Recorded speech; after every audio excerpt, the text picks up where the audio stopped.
All right. Good morning, everyone, and welcome to today's virtual info session on health and wellness. My name is Rachel Ajadi, and I'm so glad you're able to join us today. This session is designed to help you navigate the many resources available to support your health and well-being as a student, whether it's mental health services, medical care, wellness programs, or tips on stress management and overall self-care.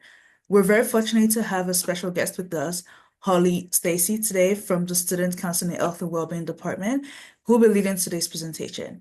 They bring valuable experience and expertise to help you guide through the support systems and services the Student Counseling Health and Wellbeing Department offers. I'm sure you find today's session both informative and empowering. And before we dive in, feel free to use the chat to ask any questions that may come up throughout the entire presentation. We'll make sure to address them during the Q&A portion of the event. And before the presentation begins, we're going to be going through a little bit Menti today, just to kind of gauge the audience, which will be led by my colleague Caitlin.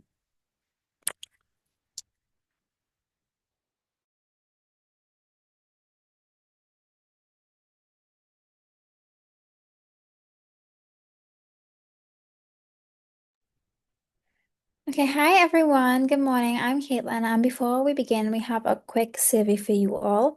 It's anonymous, so we just want to check your knowledge, but there are no right or wrong answers. So feel free to join the Menti here. The code is 55999151. I'll put it in the chat as well, and I'll give you a few minutes to join.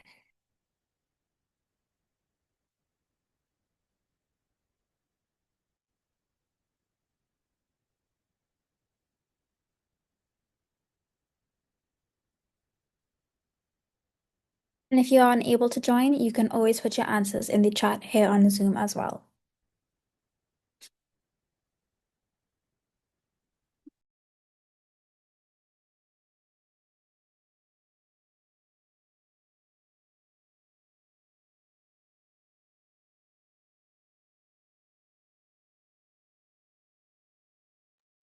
Okay, I see two people have joined. Once you've joined, there's like a little thumbs up. You can click that so we can know when you're in there.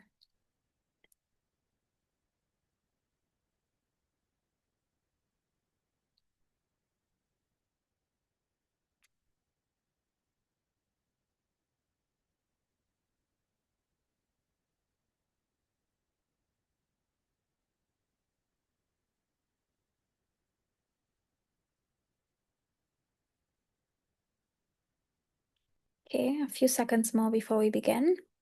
The code is on the screen if you haven't joined yet.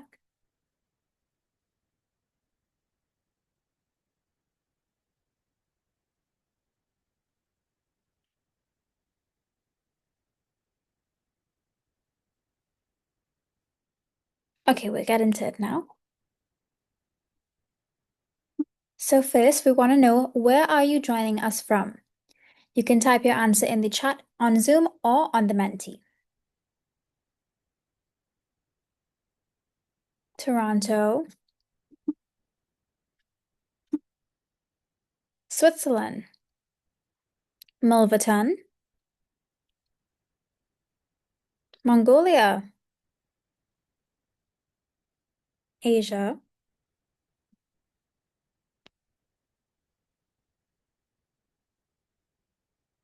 Okay, on to the next question. So which of the following of these three options best describes you? Are you an incoming first year student? Are you a transfer student? Or are you a parent, family, or guardian?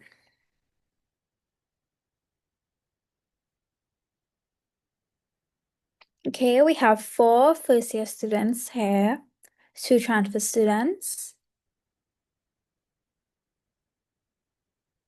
Okay, on to the next question.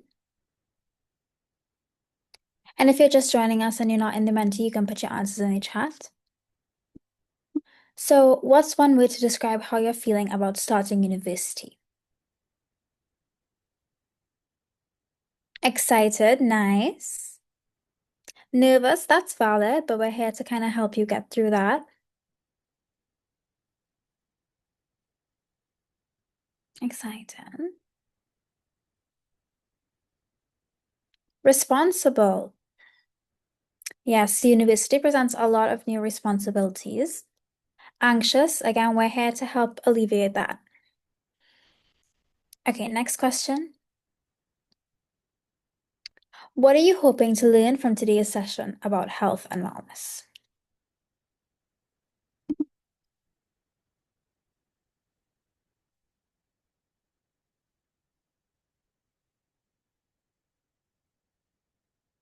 Feel free to type in your answers.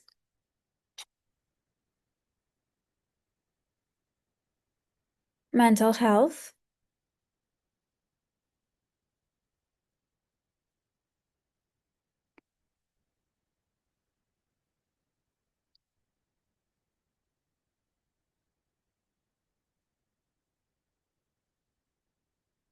fitness and wellness.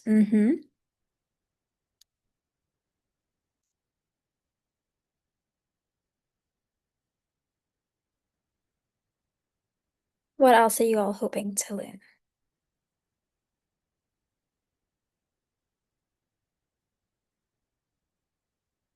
Ways to improve mentality.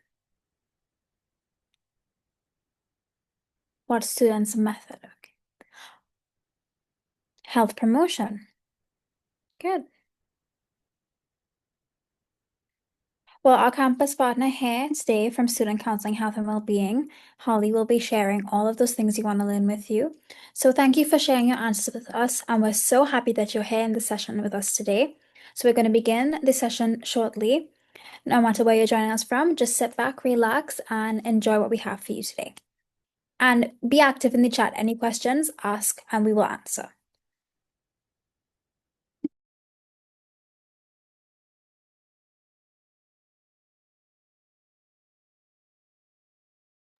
Okay, just confirming you can see my screen. Perfect. Hi, everyone. Welcome and thank you for joining. My name's Holly, and I am the Health Promotion Educator with Student Counseling Health and Wellbeing. And today we're going to talk about thriving beyond high school. So we're going to navigate university life with confidence and resilience. On today's agenda, we're going to start off with talking about what is stress. So we're going to be talking a little bit about mental health and anxiousness, like a few of you are looking for, which is great. We're also going to talk about the signs and symptoms of burnout, how this relates to the first year transition. Then we're going to get into talking about the 6 dimensions of well-being, and then I'm going to finish off by talking about what services our department offers, as well as what student accessibility services offer, which we can cover why that's really important as we get to the 6 dimensions of well-being. I see that some of you are looking to learn a little bit about fitness. I won't be focusing specifically on the fitness resources at York, but you are welcome to ask your questions at the end because I know a lot about what's available, so I can still answer those questions at the end of the presentation. So starting it off with what is stress?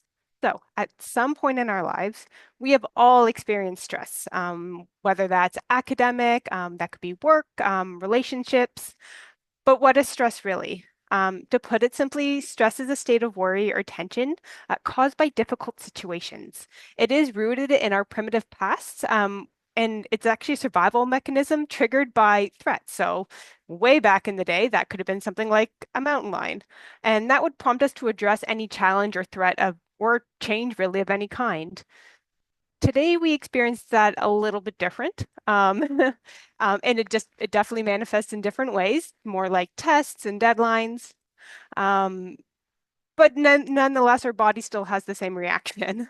And there is a bit of a dual nature when we think about stress, though it is often perceived as a negative thing. It is this natural response, and it can sometimes be beneficial. It's the response that we have to these threats and these challenges that can actually help our performance. It can motivate us, and it actually contributes to our growth. So what I want to introduce to you is the stress curve, which is on the screen here. This illustrates the relationship that we have between stress and performance. Without stress, we might feel bored or sad because we lack that drive, that fire. But if we get too much stress, particularly over extended periods of time, that can lead to feelings of being overwhelmed and burnout, which makes us exhausted and decreases our performance. So it's not what we want. The optimal zone, let's see if I have a laser. pointer right here, the optimal zone is right here, which lies in the middle, where we have just enough stress to keep us motivated, but not too much to burn us out. So to help visualize this concept, think of ourselves like a rubber band. So when a rubber band is held too loosely, without any tension, it doesn't really serve a purpose. It just kind of hangs there. It's ineffective. But if we just put like a little bit of tension on it, just enough, just necessary for it to function, then it's tight. So you wrap it around something and it's doing its job. Now imagine stress at the tension, imagine that tension that we apply to the rubber band. If we stretch it just a little bit more, it can still thrive. It can still do its job. But what happens if we keep pulling that elastic too far, that beyond its capacity? What happens to it? You can type that in the chat, or you can unmute yourself. I welcome that as well.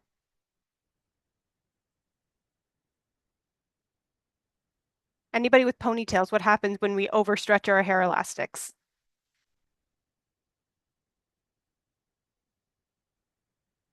It snaps. So like burnout, it snaps. There we go. It breaks. Perfect. Thank you. Now picture that rubber band, that exact same one. We've left it out in the sun. We've neglected it. Now it's become a little bit dry. It's brittle. It's cracked. And now you try to go use it. What happens?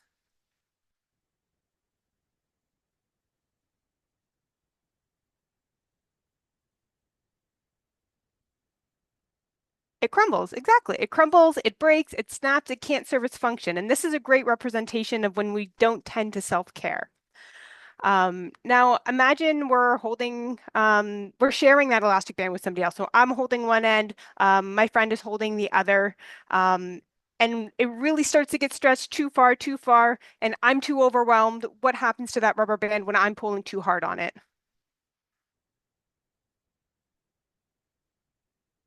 So there's two of us holding a rubber band. I pull too much, it breaks. And when it breaks, what does an elastic band do? It snaps back and hurts the other person, which is a great way to show that like when we're stressed and overwhelmed, it's not just impacting our well-being, but it can also impact those around us and the relationships that we have. So it is really important that we try to stay on top of the stress. Don't let it become too much. Don't become overwhelmed and burned out because it's not good for us and it's not good for those around us.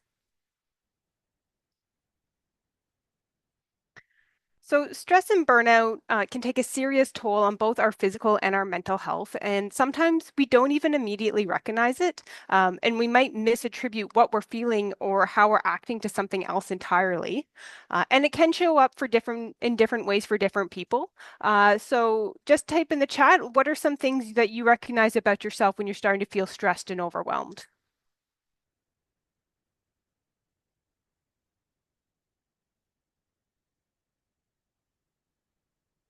This could be physical, this could be mental.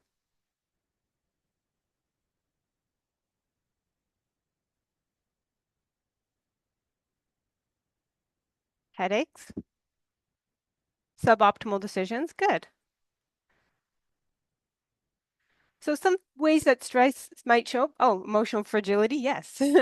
So some ways stress can show up physically, again, it can be different for different individuals, but sometimes it's things like a low energy, headaches. It could be digestive issues, so upset stomach, maybe things aren't digesting so well. It could be elevated blood pressure, muscle tension, and lowered immune response, so you find that you're getting sick a lot. You might notice some changes in your sleep patterns. Maybe you're sleeping more, maybe you're sleeping less, and you're not getting into a deep sleep. You can also see changes in your appetite. You also see an increased risk of developing chronic illnesses, which, depending on where you're at in your life right now, this might not be a concern, but having that elevated blood pressure, those lowered immune responses, and just that high level of stress within the body is not good for us. So down the road, it's associated things with cardiovascular disease and cancers. Mentally, again, it can be different for different individuals, but you might feel more anxious, you might feel sad, depression, more irritable. When we think about like that emotional fragility, you might have these disproportionate reactions to different situations because your emotions are kind of all over the place. You're not able to manage it as well. You could see changes in your self-esteem and your self-efficacy. You might also feel very like just restless all the time, like you can't sit still and be alone with your thoughts. In addition to physical and mental, we might also see some changes in behaviors. So you might find that you're withdrawing more from your responsibilities, or there's increased levels of procrastination, changes in your accountability or your work ethic. Perhaps there's you're not showing up to as many classes or work. You're late more often. You tend to withdraw a little bit more, which is a double-edged sword because the more stressed you are and the more you withdraw, it actually increases our stress because we're isolating ourselves. You might have those outbursts or those disproportionate reactions, and then you might find you're leaning more into things like food or different substances like alcohol, tobacco, and other drugs like cannabis as a way to cope.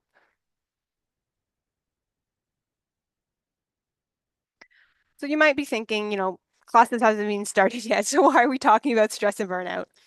Studies show that 30 to 40% of first year students do experience significant psychological distress. And I'm not sharing this to scare you or make you anxious. I'm sharing this so that you are prepared. The transition to post-secondary life it's very exciting. You'll have more freedom, independence, opportunities for new experiences. I know one of you mentioned that you're feeling more responsible now that this is starting, and that's great. But with that comes that greater responsibility.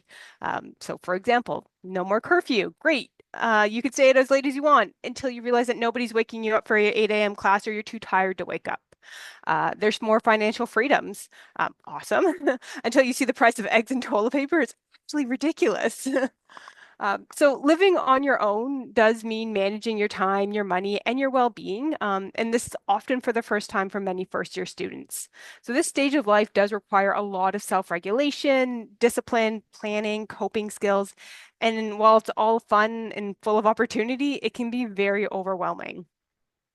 And research shows that unmanaged stress in the first year of students is linked to lower GPAs, more relationship conflicts, and even weakened immune systems. Again, we don't want to get sick.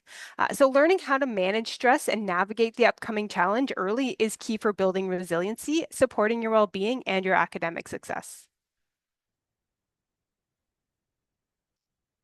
So how do we support our well-being? So on this slide, you'll see what's called the dimensions of well-being, and there are 6.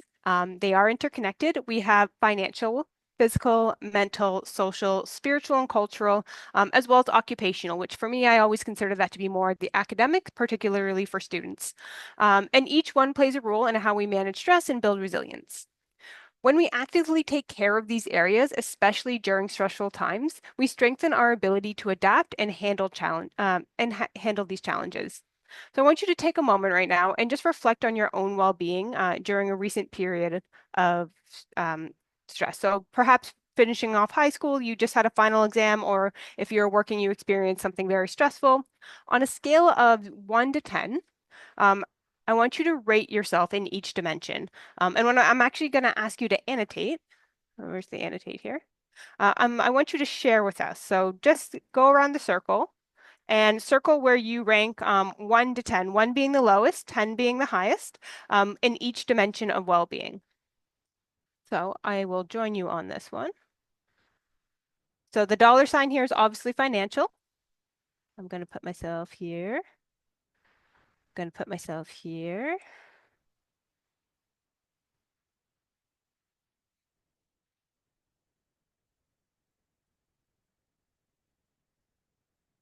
All right. And then once you've pinpointed where you are exactly on a scale of 1 to 10, I want you to connect the dots. So I'll go like this.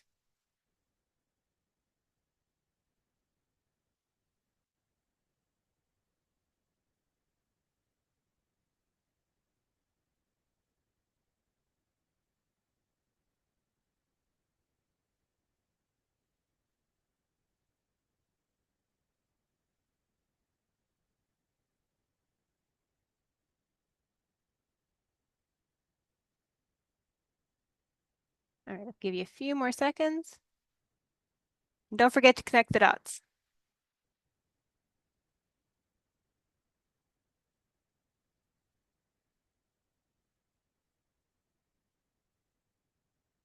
Okay. I don't see that. Is that on the Mentimeter?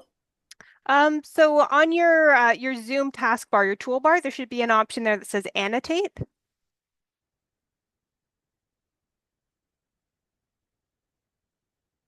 And then it should pop up with like a little menu where there's like a pen and different options, erasers.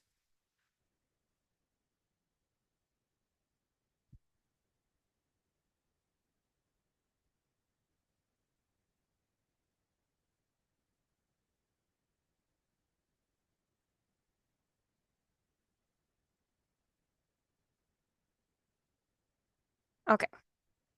So this exercise isn't, what I want to show when we did this exercise is reality is, you'll see all our circles in different shapes. Some of us have perfectly balanced ones. Some of them are all over the place. But when we talk about the 6 dimensions of well-being, it's not about achieving a perfect balance in all these dimensions of well-being. Yes, they're all important. They're all interconnected, but we all have different priorities and strengths. And what matters is being intentional about tending to each of these in a way that supports our own version of personal harmony. So, for example, for myself, I really prioritize my physical health.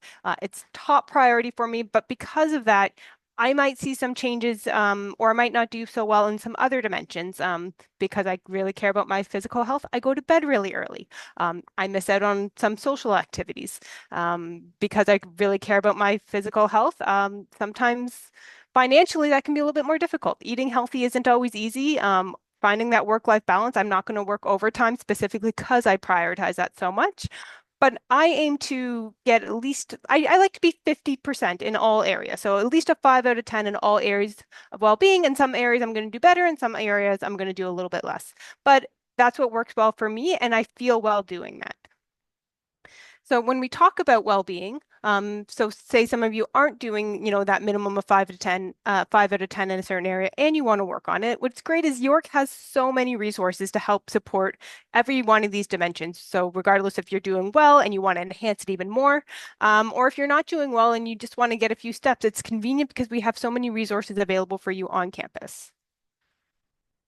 Just going to clear. Oh, all right. All right, so I'm just going to clear all of this. 1 second.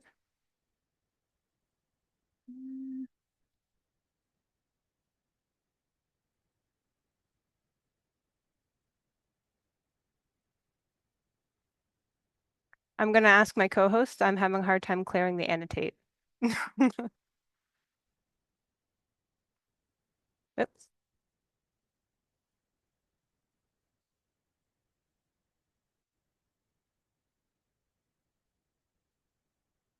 Rachel? There we go. Thank you. Technical difficulties.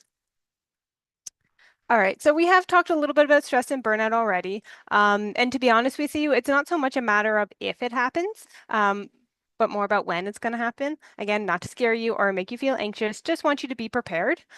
So the main focus of this presentation is more talking about the mental health components. And I want you to know that it's okay not to be okay.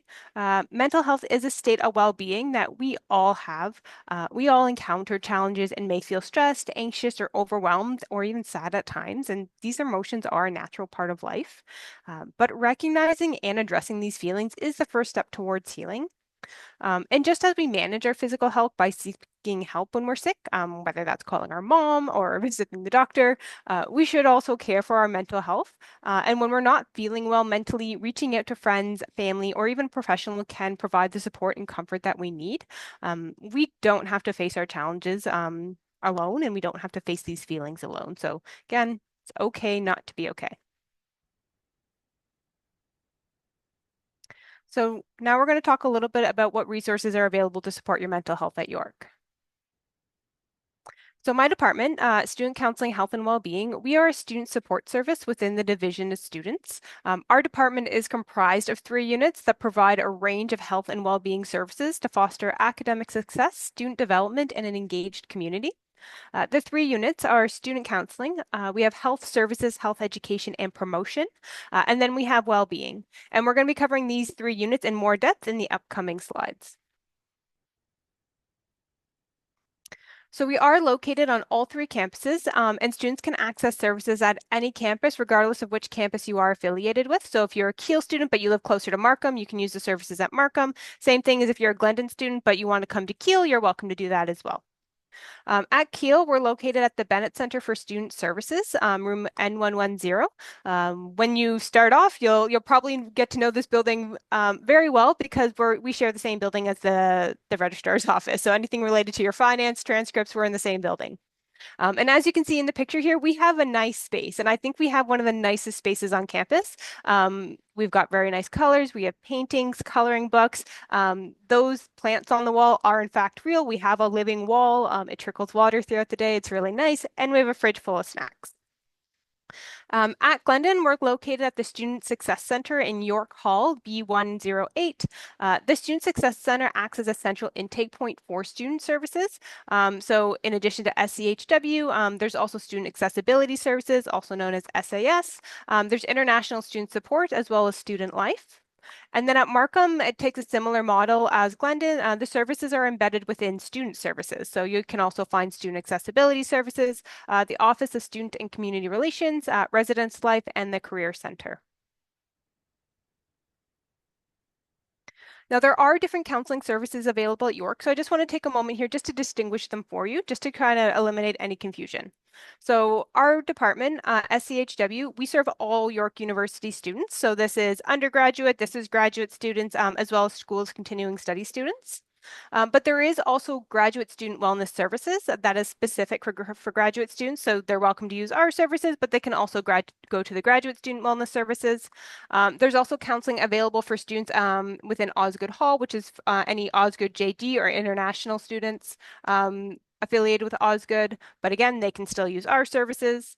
The Center for Indigenous Student Services serves all self-identifying Indigenous students. And then there is also the York Psychology Clinic. They offer a wide variety of services, but some of their services might come at a cost. So just double check before you use their services just to make sure that you're aware of how much it's going to cost, and you have some benefits through your student medical and dental benefits that may cover it. Just make sure you know the cost and how much is going to be covered of it. But ours is free. Everybody can access ours. Our services are all free. So in terms of what we offer for student counseling, so we have same-day individual counseling free of charge for students. And this provides timely access to qualified counseling professionals. So rather than needing to call ahead and book an appointment, and perhaps that's 2 or 3 weeks out, when whatever's going on might not be relevant or is escalated beyond what it needed to be, we serve students in their moment of need.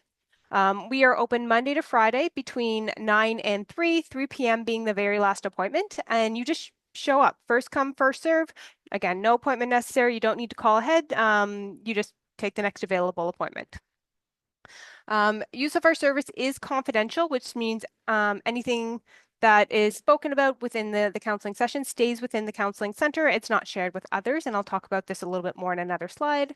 And the sessions are about 50 minutes. And in that time, you're going to meet with a counselor. You'll talk about whatever is going on, and you'll work together to come up with a plan to help you overcome it and get you back on track so you can focus more on your studies. And our services are also available virtually as well, same hours, 9 a.m. to 3 p.m. And I'm going to walk you through what this looks like as well in the upcoming slides. So coming back to confidentiality, we know some students are a little hesitant to use our services because they think we're going to tell somebody. And whether that's your parents, your professors, or future employers, they can't ask us. Use of our service is confidential, meaning we will not disclose your personal information or anything discussed in your counseling session without your consent. We can't even tell them whether or not you walked into our session, walked into our counseling center. So registrar can't ask, your parents can't call us. It's kept between you and the counselor. That being said, there are a few situations in which information may be shared, and during your intake, you are provided with a confidentiality agreement that outlines the exceptions. The first is that SCHW counselors and practicum students, so we do have practicum level counselors. These aren't like your undergraduate psychology students. These are like master's level, PhD level students training to become counselors. They're insured, they're registered with the colleges, they're just getting their final hours. So they are very experienced in what they're doing. They're just getting their final hours to become professional counselors. And because they work together, they work as part of a care team. So there might be situations where they might share information among other counselors within the counseling center. The second is if you provide us consent to share that information, such as if we are referring you to another clinic or program. I think I had a point on the last slide. I'll just go back quickly, and I forgot to mention. In addition to the walk-in counseling, we do have short-term counseling available for students that are looking for that. It's typically 6 to 8 sessions, give or take what you need. And that is accessed through the walk-in. So you just come in for that initial appointment and let the counselor know that's what you're looking for. After that, there might be situations where you want to continue counseling, but we're going to refer you to another clinic. So we're not going to leave you hanging. We're just going to look for more long-term supports for you. So we'll ask for your consent to share that information with an external clinic. The third is there may be situations where we may need to disclose that information without your consent. And this includes situations where there is confirmed or suspicion that a child, so anyone under the age of 16, has been or currently being physically, sexually, or emotionally abused, neglected, or witnessing domestic violence. If a student is in serious or imminent danger of hurting themselves or someone else, we may need to loop in the proper authorities, as well as if a student is involved in any legal proceeding. So a court may subpoena our records. So to walk you through how to actually access the counseling, the first thing is you have to arrive in person to the counseling center. So you don't call ahead, you don't pre-book, you're just given the next available appointment as you show up in person. Reception will ask you for your full name, your email, and a student number. And if this is the first time you're using the counseling center, reception is going to create an account for you. If you've attended before, then it'll just be used to pull up your account. Reception will then book you for the next available time slot, which is normally within about 15 to 20 minutes. And then there's 3 forms that you must complete. So the first is going to be a demographics form where we obtain basic information. Again, first name, last name, preferred name, date of birth, address, the confidentiality agreement, and a walk-in counseling form. And these will be sent by email. And in some cases, there might be a 4th form, which is just if you are meeting with a practicum counselor, there's an additional form just outlining and explaining to you that you are meeting with a practicum counselor. From there, you'll meet with the counselor, and the sessions are about 50 minutes. And again, you'll talk about what is going on and come up with some goals together and ways you can achieve those goals to help you overcome whatever is going on.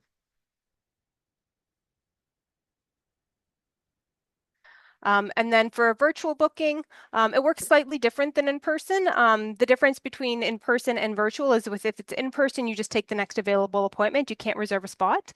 With virtual, you can. And that's because every morning we put the counselors up on the portal around 8:45, 9 a.m. is when you'll see everybody who's available, and you can pre-book a space. So sometimes this is a little bit more convenient for students. And to do that, you go to our website, you click the Book Now button.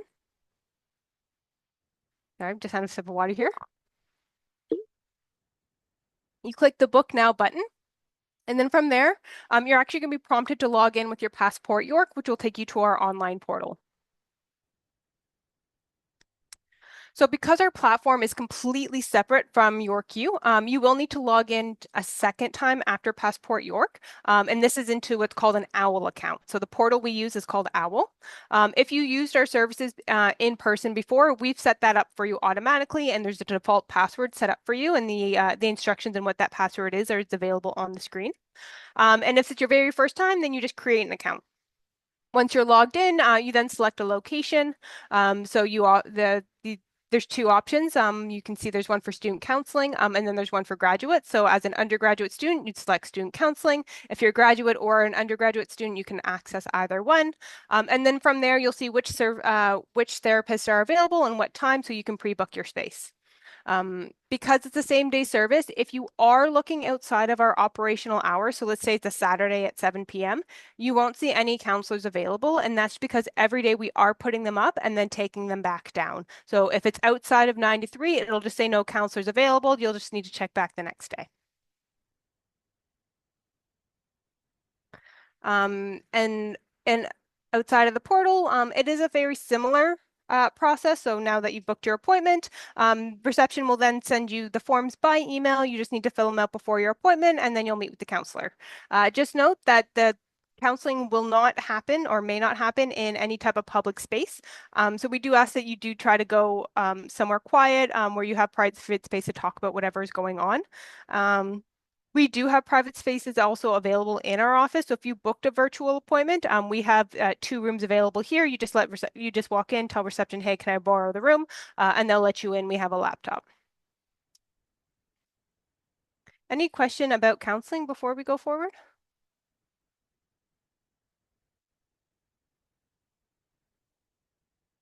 Okay, and there's time for questions at the end as well.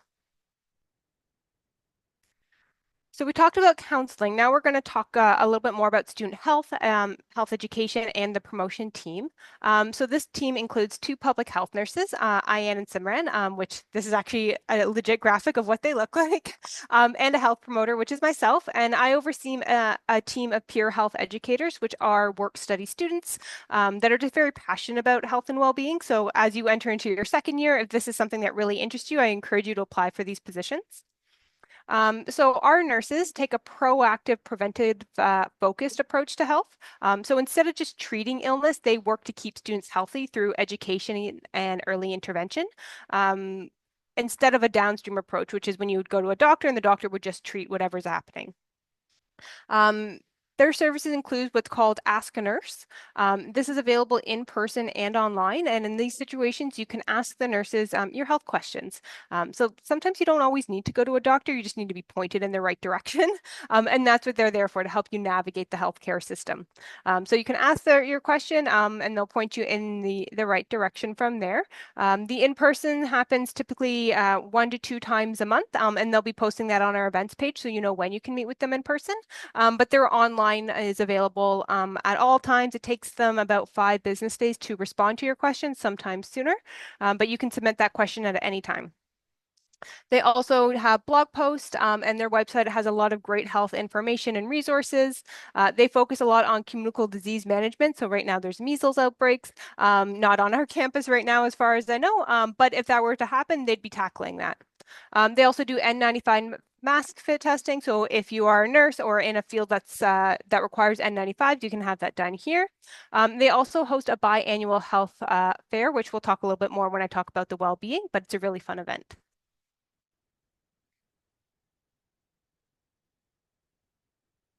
The other half of health services is the health education and promotion, so my team. So like I said, it's myself and peer health educators, and we work with the nurses and really focus on the prevention. The difference is we really leverage that peer-to-peer support. So we're using students to speak to students. So they help students build healthy habits and make more informed choices. We offer a lot of different things that always seems to be changing, but some examples include workshops and different trainings. We focus on the 6 dimensions of well-being with particular focus on our recovery college programming, which I'll talk about in a minute.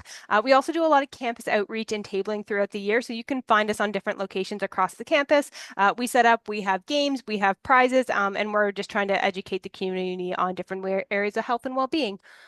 So you're welcome to connect with us. You can also email us any questions you have just to the SCHW email, and we can help you out. So one standout workshop series that we do have is called a Recovery College. So Recovery College is actually developed in collaboration with Ontario Shores Centre for Mental Health Sciences. And it's designed to help students thrive by exploring a wide range of topics related to mental health, well-being, and personal recovery. So what makes this program particularly unique is that it's a collaborative and inclusive approach. It actually is co-created and co-facilitated both by Ontario Shores and our peer health educators, but also York students to reflect the specific needs of the York community. The courses we have right now were developed from what was called a co-design. So we actually invited York University students to participate in a 5-week series to weigh in on what topics they wanted to learn about and how they wanted to learn about it, and helped us develop the programming that we're now offering. This content is grounded in lived experiences, so it's by students for students. It focuses on recovery principles and really emphasizes that peer-to-peer learning and mutual support. So if you want to learn more about Recovery College or any type of upcoming programming, you can check out our events page, and they've actually posted it in the chat as well. The third unit we have is called well-being. So well-being is a foundational element for both learning and working. So it's not just important, it is essential. That's why our third unit, well-being, offers services and resources that reflect the interconnected nature of those 6 dimensions of well-being, which support the health and the wellness of everyone at York University. So that's staff and students. So in collaboration with campus partners, the unit leads York's Wellbeing Strategy, which is a university-wide initiative aligned with the university academic plan. And its central priority is living well together. And this strategy does take a holistic approach and systemic approach to embedding well-being across all campus, and it focuses on creating an environment where students, staff, and faculty can all thrive. Their key and priorities include enhancing foundational supports and resources available to everyone, expanding reach and access to these supports and resources. Oops, sorry about that. As well as integrating well-being into teaching and learning, fostering connection and community, as well as promoting just a healthy workplace and overall healthier campus. And the strategy is grounded in what's called the Okanagan Charter and aligns with the national standards for mental health and well-being for post-secondary. And it ensures that this approach is both principled and evidence-based informed. And just some upcoming initiatives that they have, or not even upcoming, some of them are already in process. So one example is the Well-Being in You, so YU, like York U, podcast. This is a student-led well-being podcast, so by students for students. And they aim to break down stigma, specifically around mental health and well-being, and they highlight a lot of the supports available for York students. They also have what are called well-being weeks. So these are week-long initiatives organized by several campus partners and York community members. And they happen twice a year to allow community members to explore experiences and feel supported in their well-being journey. I don't know why it keeps going forward.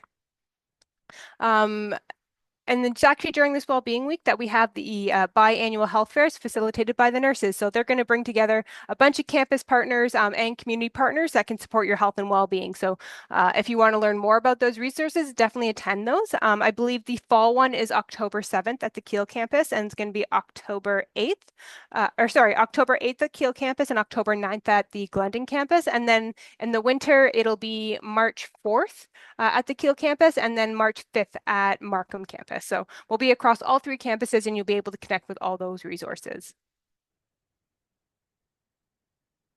So before I move on to student accessibility services, are there any questions? I think I saw one earlier in the chat about access and counseling. Yes. Can I book an appointment online and then a session in person?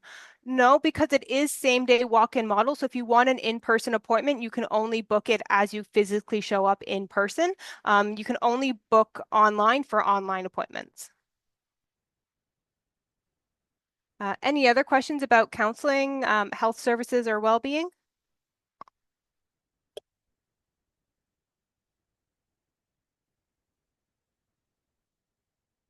Okay, and again, there's time at the end. So the next unit I'm going to talk about is student accessibility services. So when we reflect back on those 6 dimensions of well-being, one of them was occupational.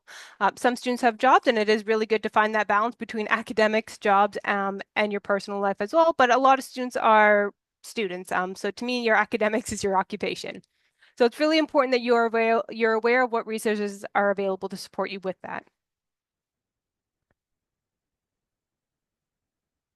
So Student Accessibility Services, SAS for short, plays a vital role in ensuring that students with disabilities, regardless of whether those disabilities are temporary or permanent, have equitable access to education. The work is grounded in 2 key policies. The first is the Ontario Human Rights Commission's policy on accessible education for students with disabilities, which affirms that students have the right to accommodations that support their full participation in academic life. The second is York University's own Senate policy on academic accommodations for students with disabilities, which outlines the institution's commitment to creating an inclusive and supporting learning environment. In line with these policies, SAS provides individualized academic accommodations and support planning. This means we work one-on-one with students to understand their unique needs and develop tailored strategies that help them succeed academically, whether that involves assistive technology, exam accommodations, or other supports. And the main goal is to remove any barriers and foster a learning environment where all students can thrive. The SAS offices are located on all 3 campuses alongside SCHW. So at the Kiel campus, they're also located in the Bennett Center for Student Services. They're in room W128. At Glendon, they're located again in York Hall B108. And at Markham, they're located in Student Services, room 2005. So who does SAS support? They support everyone. Any undergraduate, graduate, or continuing education student who has a disability that's impacting their academics participation can access SAS services. This includes both permanent and temporary disabilities. We recognize that disabilities can take many forms. So just some examples of what we cover. So chronic or acute health or mental health conditions. That could be ADD, ADHD, brain injury, concussion, autism, physical or mobility disability, sensory disabilities, neurodiverse, as well as learning disabilities. So now that we've talked about who can register, I'm just going to walk you a little bit through what that process looks like. The best place to start is on the SAS website. We really do encourage students to connect with the department in the summer, so now if you can, so that everything is in place in the fall, once the fall term begins. Things get really, really busy. It is a lengthy process. So if you show up like the day before classes start, your accommodation wouldn't likely be in place in time for classes to start. So the earlier, the better. And the first thing that you do is make sure you collect your disability related documentation. So this could be a medical form. So the medical form that we ask for is available on the website, or a most recent psychoeducational or neuropsychological assessment. We will accept other relevant documentation that outlines how your condition impacts the academic functioning, and can support if you require any updated documentation from there. Once you've got your documentation, you then need to log into the Student Accessibility Services portal. This goes through your Passport York, and you'll complete just a short registration questionnaire, upload your documents, and this will really help the Student Accessibility Counselor understand your needs and prepare for your appointment. And then from there, you're going to meet with an accessibility counselor. We offer 2 ways to set up your accommodations. One way is to have a meeting with an accessibility counselor where you can talk about your experience with academic accommodations, the strategies that you use, the program you're currently in, and what academic accommodations and support would support removing any barriers and develop strategies to navigate that academic life. And this can be done Zoom or in person. The second way is to set up accommodations and support is to choose a digital review. So if you choose this, you'll be assigned an accessibility counselor who will review your registration questionnaire and documentation and set academic accommodations and supports for you. They will then send you an email outlining the recommended academic accommodations and supports they have set up for you, and you'll be able to provide that information about how to access the accommodations and supports, and how to connect with them if you need to. I know that's a lot of information, but these slides are going to be sent out, and any questions you have with SAS, you can always send out. You can always send them an email. So when you are preparing for registration with SAS, one of the most important steps is gathering the right documentation. This just really helps them understand your needs and determine the appropriate accommodations. So whether the disability is temporary or permanent, it is important that we do get a full description of your functional limitations, so we can make sure we can tailor the accommodations to suit your specific needs. And then students with a learning disability, ideally, they need a psychoeducational assessment that uses adult measures, because most students sometimes get this done in like the 3rd or 4th grade, and it might not be fully reflective of your actual needs now. So they ask for something that's more recent, within the last 4 or 5 years. And if not, they can still use what you have in place to get the ball rolling, and they'll just point you in the direction of how you can get this redone.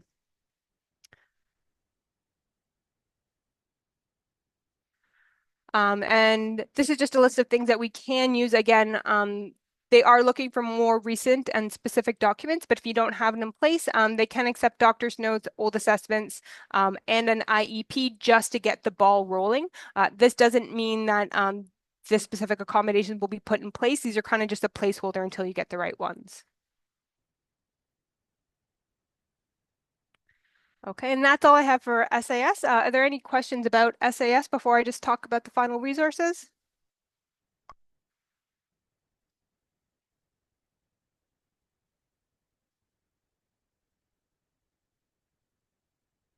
Okay. So we've covered SAHW and SAS. I just wanted to talk about a few additional resources available to support your well-being at York. The first is what's called the Virtual Wellbeing Hub. This interactive portal was created in response to student feedback that existing resources were very difficult to navigate and really not engaging. So this hub offers a more immersive experience where you can complete your own wellbeing profile, kind of how we did with like that 1 to 10 circle, but in this case, you're going to get a little quiz. And then from there, you can complete the quiz, and it's going to curate personalized resources like articles, videos, and podcasts across the 6 dimensions of well-being to support where you might not be doing well. And the resources are going to be specific to York, but also within the community and across the internet. It's really cool. There's also a French translation, and you can actually email yourselves the list of recommended resources. If you ever go to it, you can even go to it now if you like. It's even got like little music in the background. It's really nice. Because we know that distress doesn't always happen during our operational hours of Monday to Friday, typically I'm going to say it's happening a Friday night or on the weekend. Good to Talk does offer free mental health supports to post-secondary students 24/7, so every day at all hours. And these supports are free for all post-secondary students within Ontario, and OHIP is not required. To connect with Good to Talk, you can chat with them online by going to their website. You can text them, so Good to Talk ON, like Ontario, to 686868, or you can call them.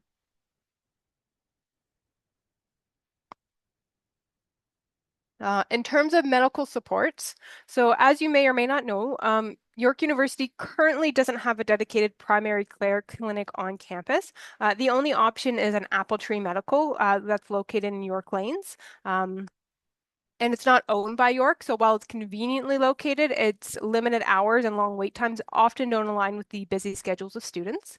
To help address this, we do have a partnership with Medcare Connect. They are a comprehensive healthcare network in Ontario, and they offer both in-person and virtual primary care services, making it easier for students to access the care that they need when they need it. For those who prefer in-person visits, they do have multiple locations across the GTA. The 3 closest ones to the campus, so if you're in Markham, it would be 500 Copper Creek Drive. It's inside a Walmart. There's one in Vaughan, also inside a Walmart. And then there's one in Brampton as well. And then for any students looking for a virtual appointment, which is incredibly convenient, they have this option as well. So you can just select the link on the screen here, and then from there you can book an appointment or visit their website just to learn more about what you can access and how to access it. And the last resource I want to show you is called Savvy. So this is York's very own AI. It's their virtual assistant. So if you are looking to learn about more resources, perhaps you want to find SAHW's website and you forgot it, or SAS's, or maybe you want to learn about something else we didn't speak about today, like advising, careers, you can ask Savvy. It'll generate all the York specific resources based on your question. So it's a really great resource I encourage you to use. It's even good if you're looking for like different work or volunteer opportunities on campus. And that's all I have. So if you have any questions, feel free to raise your hand, unmute yourself, or type it in the chat, whether that's about SAHW, SAS, and then you can also ask them other health and well-being questions. I will do my best to answer them for you. For sure. Thank you so much, Holly. Really appreciate your presentation today. I am a current student at York, and I've used the services available before, and I could tell that it's really good for mental health support, especially for students, since it's a very overloading like workload when you're balancing school, life, work, and just everything in between. So I really suggest when you'll get onto Keele campus, Glendon campus, Markham campus, whatever campus you are, these resources are available for you and they're free. So make sure to make good use of them eventually. I did receive a personal question in the chat. Someone was asking, you mentioned the Good to Talk mental health service. Is that also available for international students as well, or is just Canadian residents? Oh, it's also available for international students if you are physically in the province of Ontario. So you can't contact them from abroad. But if you're physically in Ontario, you can access it. There's no OHIP, UHIP, nothing is required. For sure. And then also another question asking like the services that the SCS provides, would those details of like application be also shared to like my parents or like my family, or is it a confidential process? It is a confidential process. Based on experience, I know a lot of parents try to contact us with questions. They ask us a lot of questions, particularly at in-person events when we're tabling. So we can answer those questions, but any communication between the accessibility counselor needs to go through the student. It wouldn't be through the parents. For sure. And someone else was also asking, are there any nutritionists or dietitians available for student consultations as part of the health education and promotion being? So not within our team, but there is nutrition and dietitian counseling available on campus. We have, her name's Dahlia, and she works for Food Services. So she's a registered dietitian. She offers free consultations for anybody who's on a meal plan. If you're not on a meal plan, there is consultations available. I'm not sure of the price, but you can contact her to find out. But you also have student benefits to help cover that. In addition to dietitian counseling, she actually hosts some workshops and something called Teaching Kitchen. So if you could share the link to Teaching Kitchen, that's really great. So this happens a couple times a semester where they come with typically something that doesn't require any type of cooking, because we know not all students have access to kitchens and different appliances. So it'll be something like sushi or lentil tacos.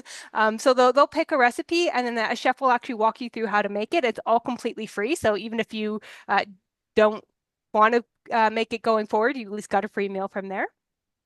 There's also free nutrition or not free, but there is nutrition counseling available through Athletic and Recs at Tate McKenzie. It is very low cost. Off the top of my head, I don't know exactly. I think it's around $30 for a nutrition plan, but they do offer that, and it is very affordable. So you can reach out to them as well. And then throughout the year, our department will typically host some type of workshop or event catering to nutrition as well. So if you're just looking to learn more about nutrition, we offer workshops on it. I wanted to ask a question in the chat. Thank you. What fitness facilities are available at KIL? Thanks. And are they free for students? So there are fitness facilities available on all three campuses. It's not free, but it's the cheapest gym membership you'll ever have. It's either $25 or $30 for a year. So you won't find anything that cheap. At Kiel, it's called Tate McKenzie.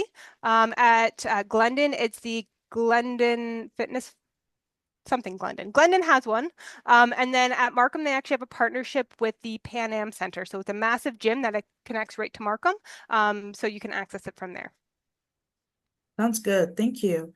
And another person asked, speaking about health and wellness, are campus security and emergency services like easily accessible to the campuses, or is that like a whole process that you also have to go through to access those? So campus security is accessible by everyone. If you could post, I guess, their website in there. They actually have an app you can download, and then from there it'll actually have their phone number, so you can call them directly. There is different phone numbers depending on which campus that you're at, but even if you call the main one, they'll just redirect you. They also have some other resources embedded within their app. So, for example, if you're in crisis or somebody else is in crisis and needs mental health support, there's a link that'll take you right to our department, but you can call them as well. What else is it? They also use this app to keep the community updated on any security issues. So if something happened on campus, or if there's bad weather coming, they keep you up to date about all safety or closures happening as well. So I encourage you to download the app.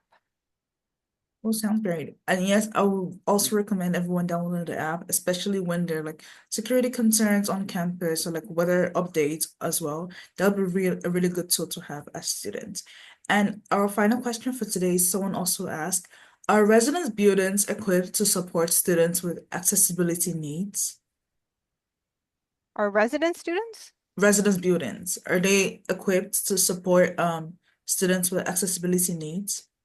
So I might need some clarity on accessibility needs. So if we're talking about like somebody who has like ADHD, if whether or not a resident student is equipped to support them with that. They are trained in mental health supports. They're trained to help de-escalate crisis and support somebody who might be in distress. But if it's something related to an accommodation, they can't really do that. But they can act as a like a referral, so they are aware of the resources and can point the students in the right directions. And then in terms of accessibility, like if this is physical, I would say your best option is to reach out to York Housing Services, and they put the link in the chat just to learn about which buildings. York is an accessible campus, but maybe there's some differences in the different residences. Thank you. And someone just put a question in the chat asking, is there any course or program to maximize your cognitive and learning skills? Thanks. There are different departments that offer events throughout the years to help with these. One of them, a lot of them actually goes through the libraries.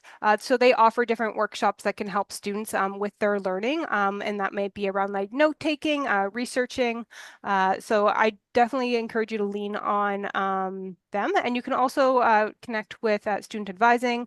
There's also different programs depending on which faculty you're with. So I know with LAMPS, so anybody liberal arts and professional studies have, it's called SNAC.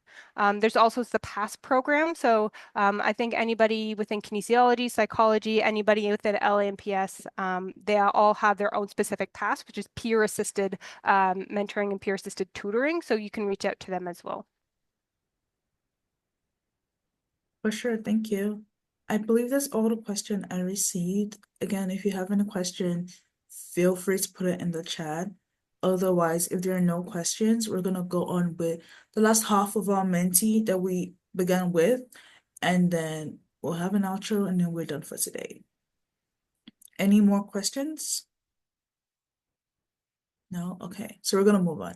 And thank you again, Holly, for joining us today and for your presentation. I'm gonna pass it on to Caitlin now, who's going to handle the rest of the session.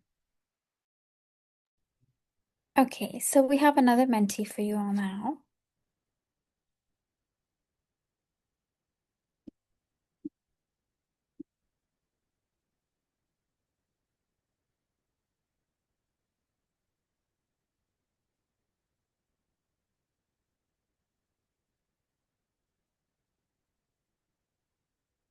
So thank you all for joining us for the session, and now we'd love to hear your feedback. Again, you can join the Menti using the code 55999151, same code as before. So just click the thumbs up button in Menti when you've joined.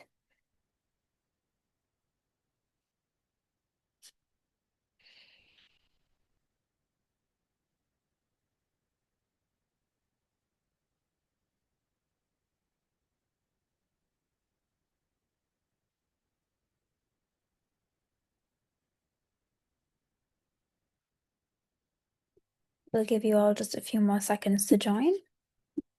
And if you can't join, you can still answer the questions in the chat here on Zoom.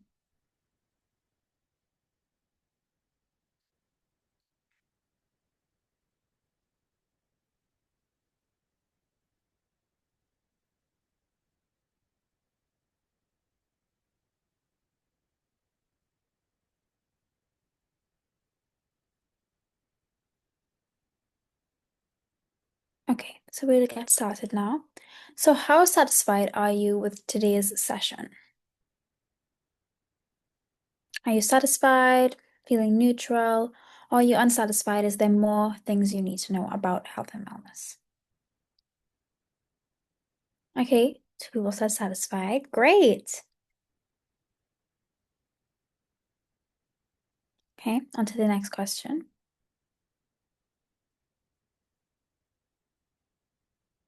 So, is there anything you still have questions about?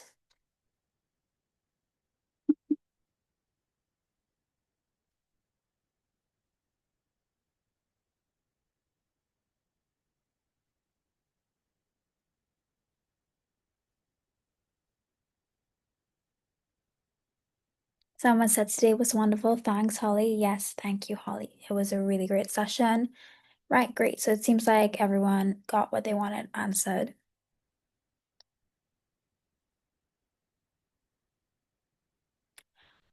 And last question, what other topics would you like us to cover in future sessions? What other resources may be on campus that you want to learn about before you get here? Fitness. Okay. Well, there were some resources we put in the chat here on Zoom, so you can always access those.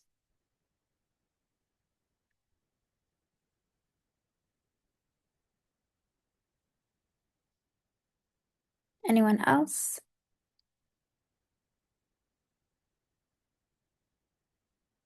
Okay. And here you can scan this QR code to sign up for more of our future events. We have events running over the course of the summer. We have campus tours. We have other virtual info sessions like this one with other resources on campus. We also have our All About York sessions where you can find out about different things like finances, academics, campus resources, ways to get involved. So be sure to scan the code and sign up for those.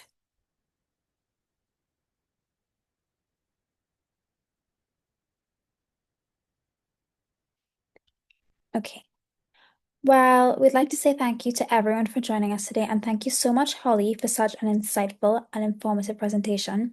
And to those who joined us today and engaged with your questions, we hope that this session gave you greater clarity and confidence when it comes to supporting your well-being as a student. If you think of any questions afterward or need further support, please don't hesitate to reach out. We'll be sharing follow-up information and resources shortly. Once again, thank you for being here, and we wish you all the best in your academic journey. Have a great rest of your day. Thank you. No problem.